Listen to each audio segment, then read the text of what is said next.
관련이 없다. 얘는 리추이다.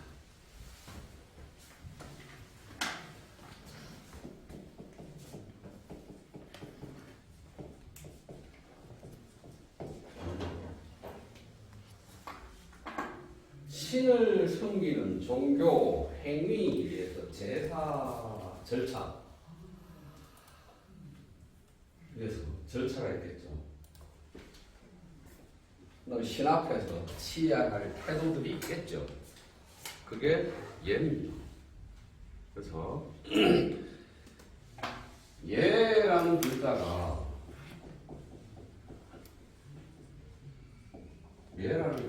갑골문에 상당히 자주 출현합니다.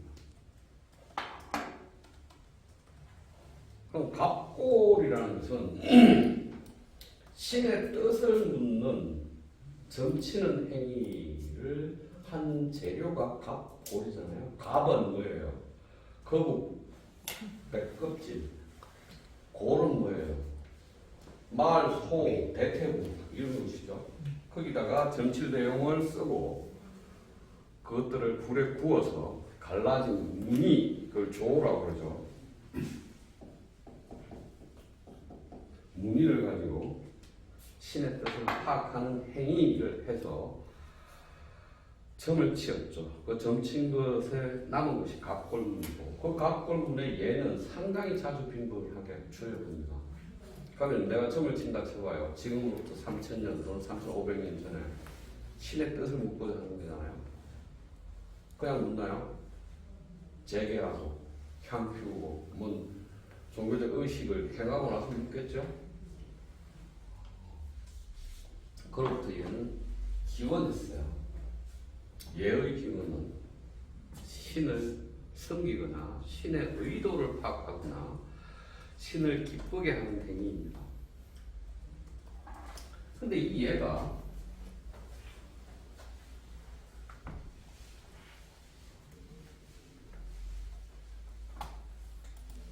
종교적 의례였는데 더하기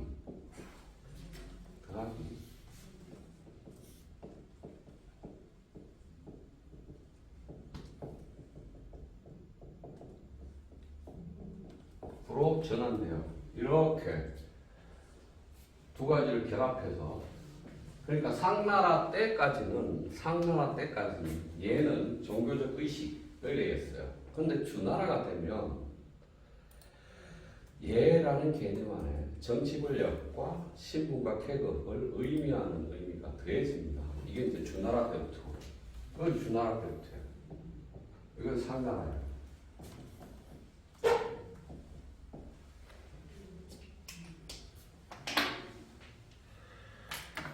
그래서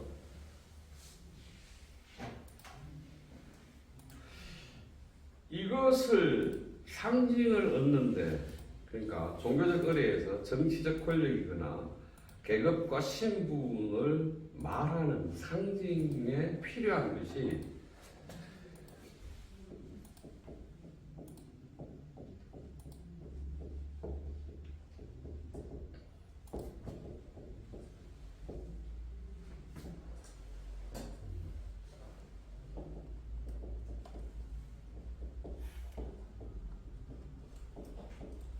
청동이입니다. 청동이기라고 하는 것은 구리죠, 구리. 푸른빛 도는 구리를 모아서 솥이나 다른 술잔이나 술통이나 이런 걸 만들죠. 그래서 이 청동이기는 다른 말로 예기라고 표현해요.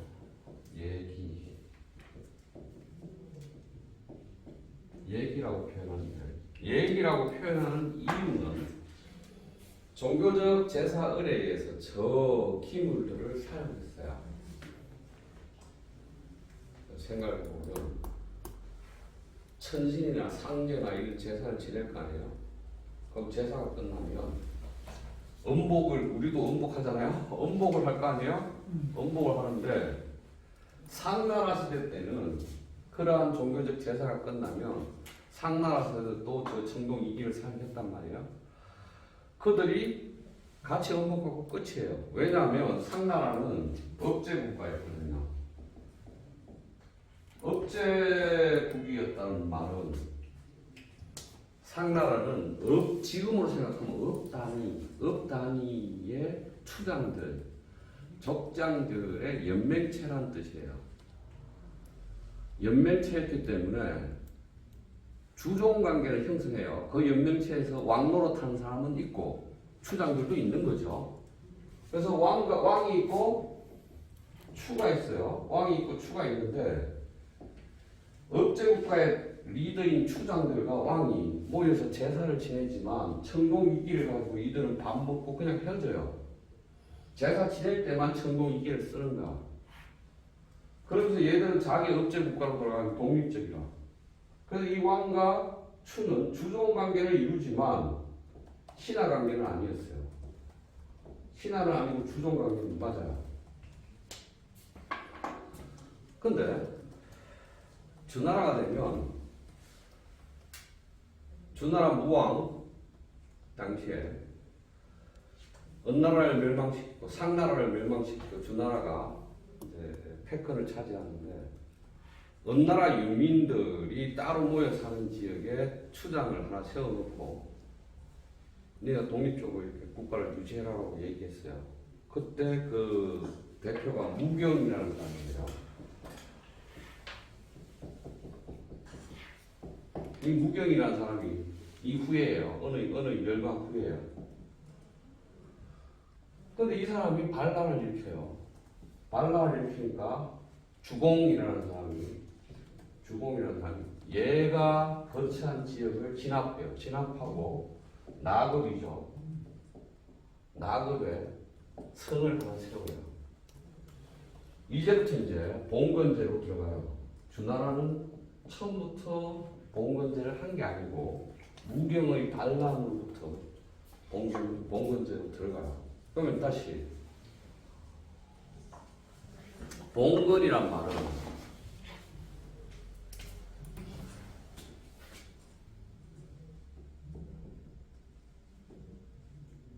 봉하여 세워준다는 뜻입니다.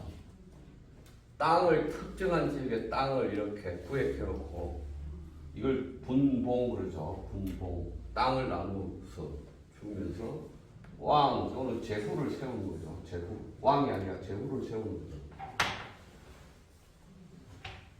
그럼 다시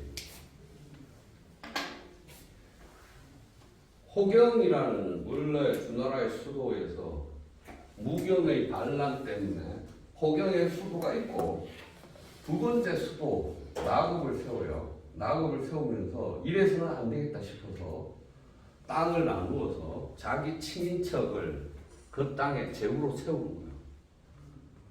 이게 이제 봉건제의 시작이에요. 그러면서 걔가 반란할 수도 있잖아. 걔가 천자국을 공격할 수도 있어. 계약서를 써야 돼. 계약이 필요해요. 천자와 제후 사이에는 계약이 필요합니다. 이 계약을 청동소태 새겨요. 청동소태 계약서 내용을 새깁니다. 너는 나한테 신하로서 복종한다? 조회를 1년에 몇 번씩 하고 너는 너의 토산물을 언제 바친다? 내가 무슨 일이 있으면 천자국이 무슨 일이 있으면 너는 군대를 이끌고 온다. 그 계약서가 천자가 제후를 봉할 때 공후 배자남이라는 자귀를 주죠. 그 공자, 후자 주잖아요. 백자, 자당, 남자. 그래서 작을 준단 말이에요. 작을 주는데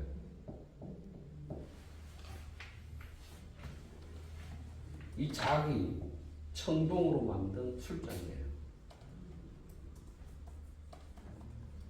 그러면서 공작에 대해서 지위를 주면 공작의 나라는 군대는 3개 사단으로 한다.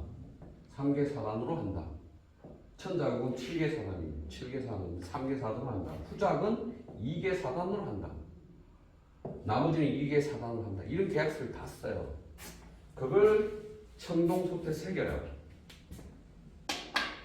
그렇게 새기면 이 청동소치든 청동술잔이든 청동항아리든 천자국에 모여서 제사를 지내는데 늘상 이렇게 진열이 되어 있죠. 이게 계약서이자 명령체계이자 행정법이에요. 그걸 쓰는 게 주례라는 책입니다. 주례라는 책은 천자는 하늘의 아들입니다. 천자는 천명을 받아서 천하를 소유한 사람입니다. 천자는 이러한 의미에서 천자라고 불리고 이럴 때는 왕으로 불리고 천자는 황후와 비빈을 몇 명을 줄 수 있고 뭐 규정이 다 돼 있어요. 제후는 공제후 중에서 후일 경우 자기 백일 경우 부인을 몇 명을 줄 수 있고 그들은 천자 앞에서 자기 호칭을 뭐라고 해야 되고 천자는 그에게 호칭을 뭐라고 해야 하며 그거예요. 다시 말하면 주례라는 책은 이 계약들에 관한 기록이에요. 청동 2개 책입니다.